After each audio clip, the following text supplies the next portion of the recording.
Today we are in the National Cowboy and Western Heritage Museum. This is a huge building.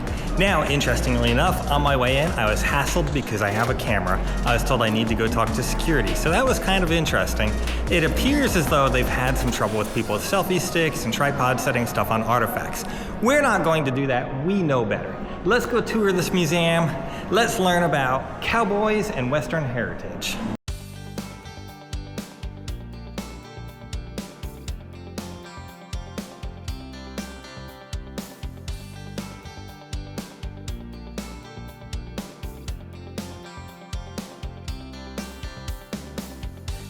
This museum has multiple large galleries of Western art. Some of it's by local artists, some of it's by others. And annually they do a big art auction to raise money to run the museum. When you come during that season, the artwork will be on display, and then it can be bought either for a price that's on the artwork or at auction during a big gala that they have for it.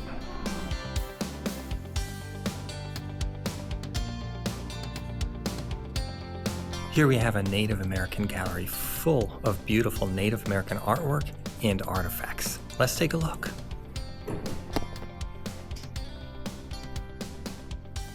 Here we've got a map of the tribes that were here before this was the United States of America. Here we have a war shirt from about 1850, which was most likely from the Cheyenne. It's made of mountain goat, trade cloth, glass beads. Oh, look at all the different moccasins. Different baby carriers. Very unique, and they would be worn kind of like backpacks to carry children on your back.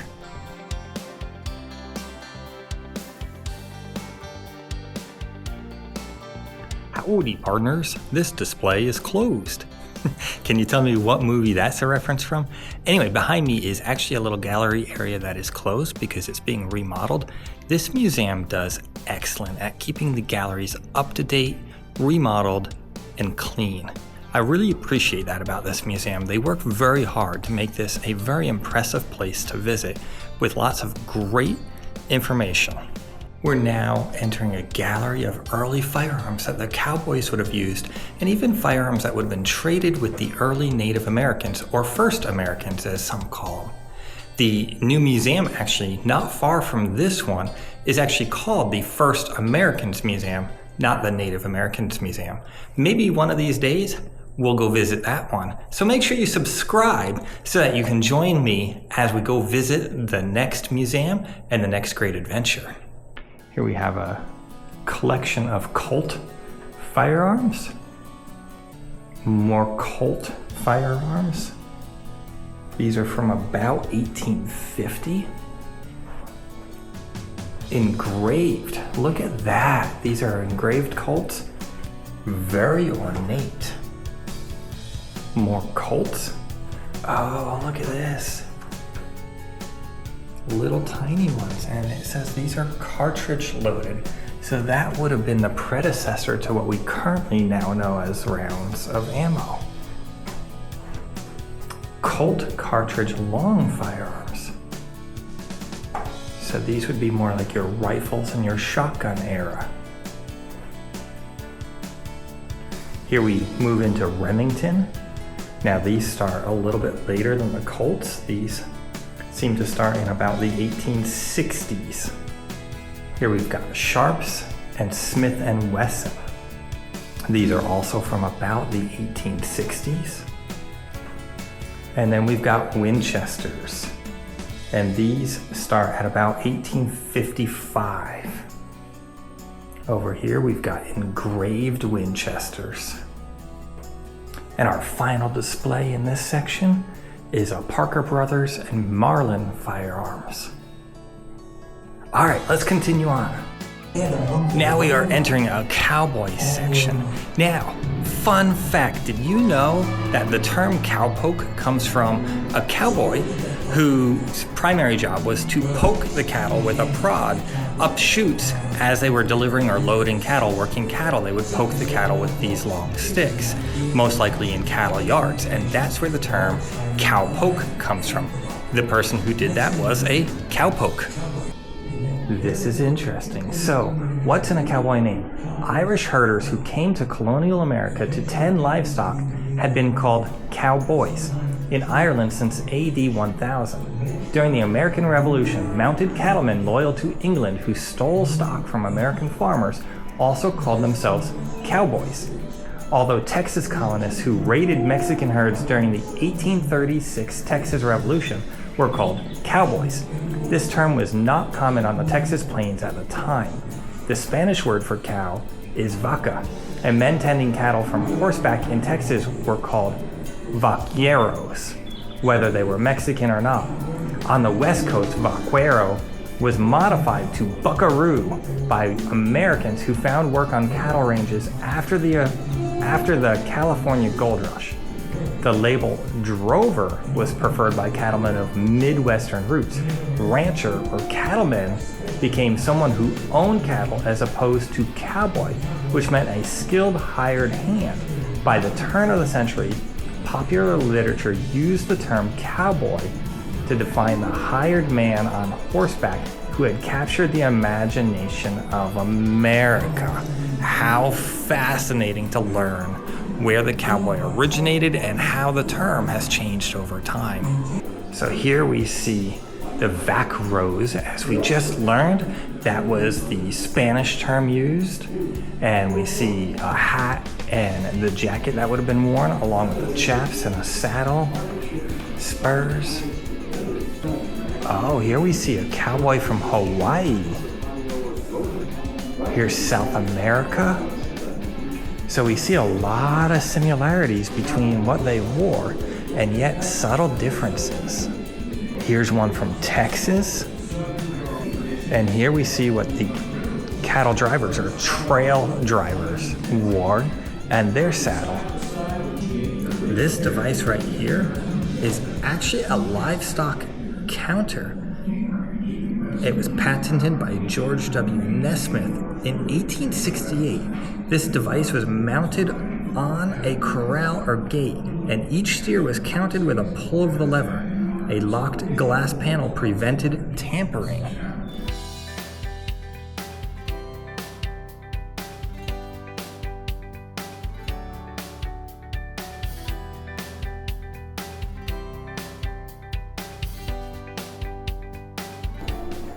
Here we see some of the more modern tools for the cattle industry, a modern saddle and different tools used. Down here, if you're wondering, branding irons are now electrified. They're electric branding irons. And that's what this is. They're no longer put in the fire. In these cabinets is a collection of more than 1,300 different kinds of barbed wire. Barbed wire is the common fencing material used to keep cattle within the ranches that they belong on. Who knew that there were so many different kinds of barbed wire? And they're all categorized into different classifications of barbed wire. On this back wall, we see the old style branding irons that were actually put in the fire to heat up to brand the cattle. So what the brands would do is they would identify the cattle as to who owned them. Each cattle rancher had their own brand. This particular branding iron is supposed to look like a hat, and that's the way the brand would turn out when you branded cattle with it. Cattle rustling was a big problem, and actually still is today. It's changed in the way that it's done, but stealing cattle still happens. So cattle are still branded so that they can be identified. And a brand typically is not easily changed.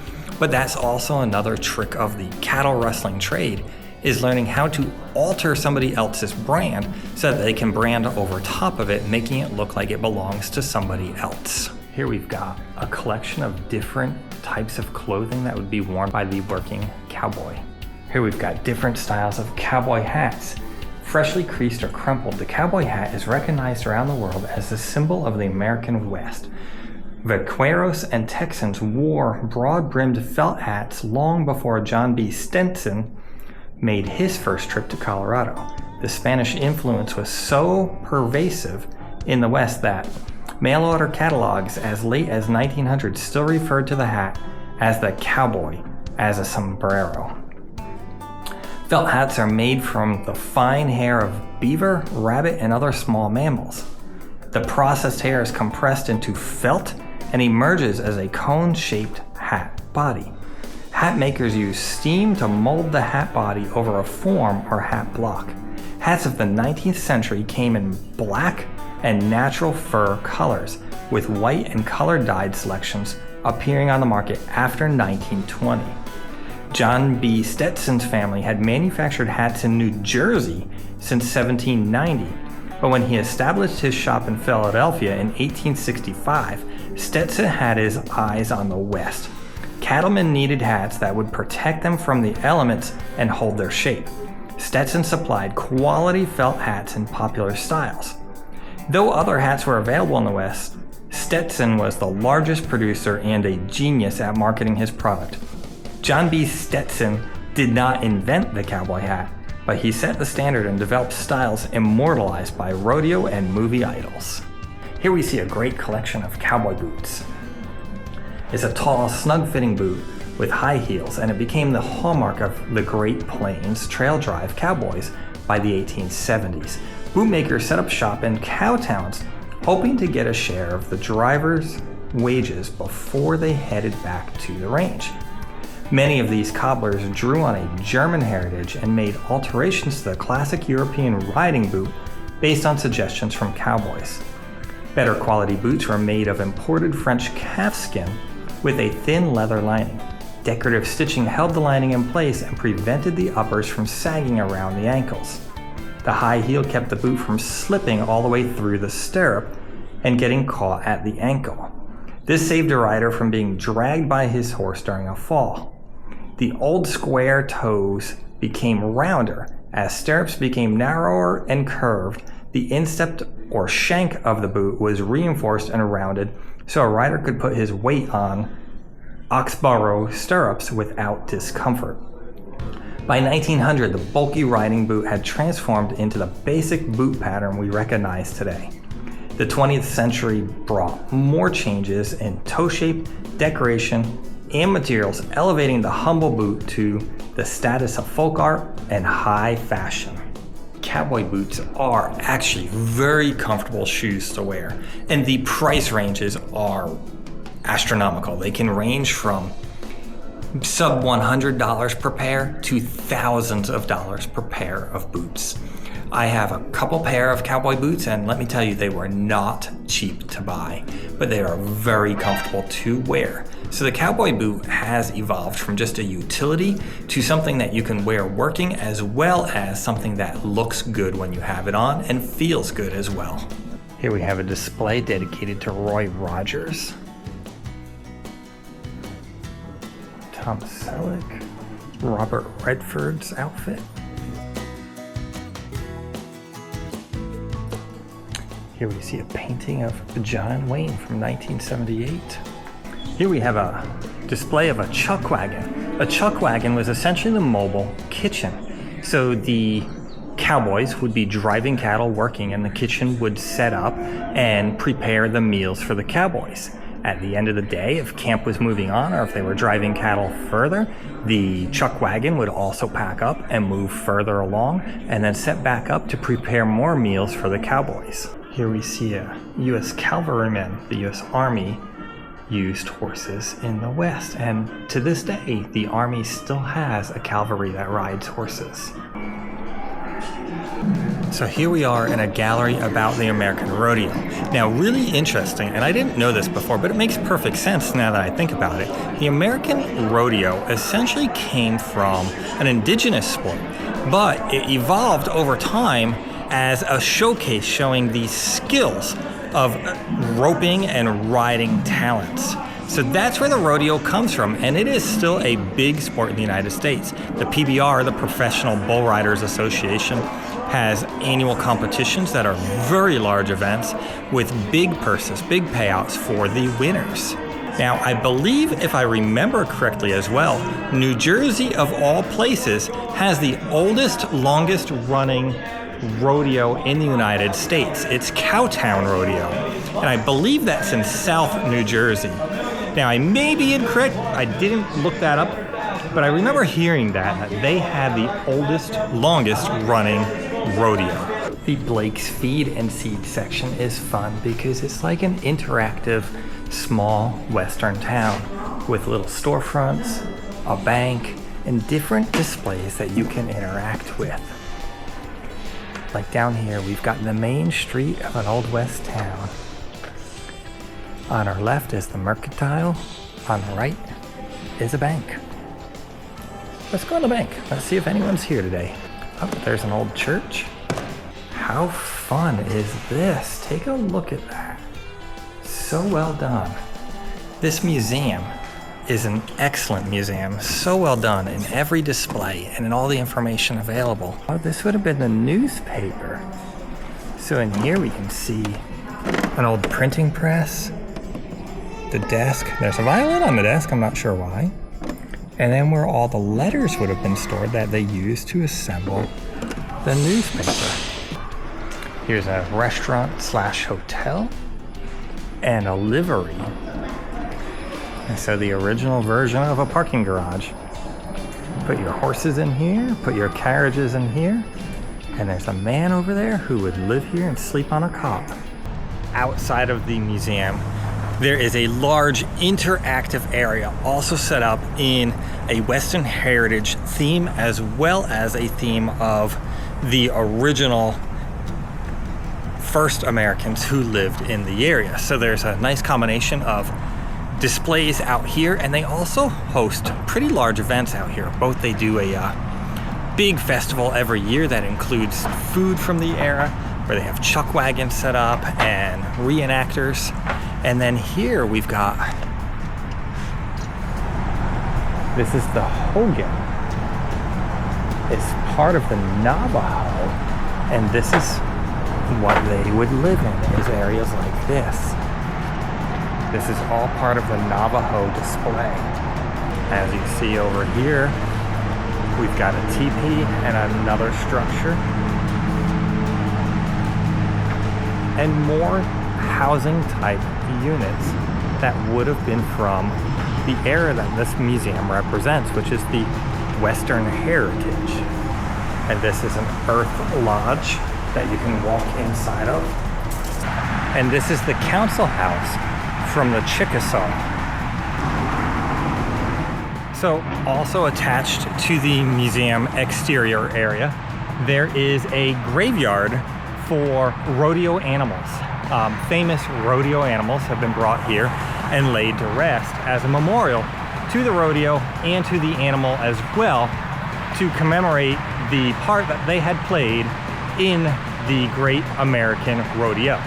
Here's a display to Tornado, who was a crossbred bull used in the rodeo. It's starting to rain, so I think we're going to head back inside and finish our tour inside. This museum is huge, and you could spend days here, I believe, days, because of how large it is. It just depends on how much you want to see and how much time you want to spend looking at every display.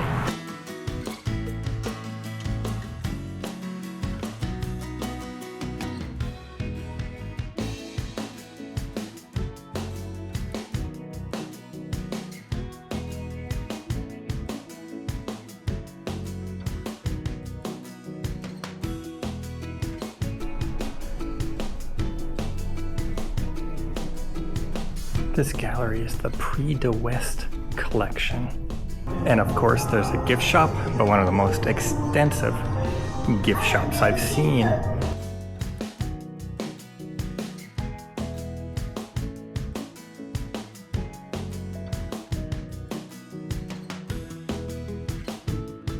This is an absolutely fantastic museum. It has something for all ages. There's a lot to read and a lot to look at, and a lot that you can also interact with, which makes it great on so many different levels. Now, the cost to enter is $25 for an adult. There are discounts for seniors, children, AAA memberships, military. So there are ways to lower that price, but it is not one of the cheaper museums to go to. However, it is a fantastic museum. And I was told on my way out that they're renovating one of the galleries now to be a more immersive display, and they continue to renovate.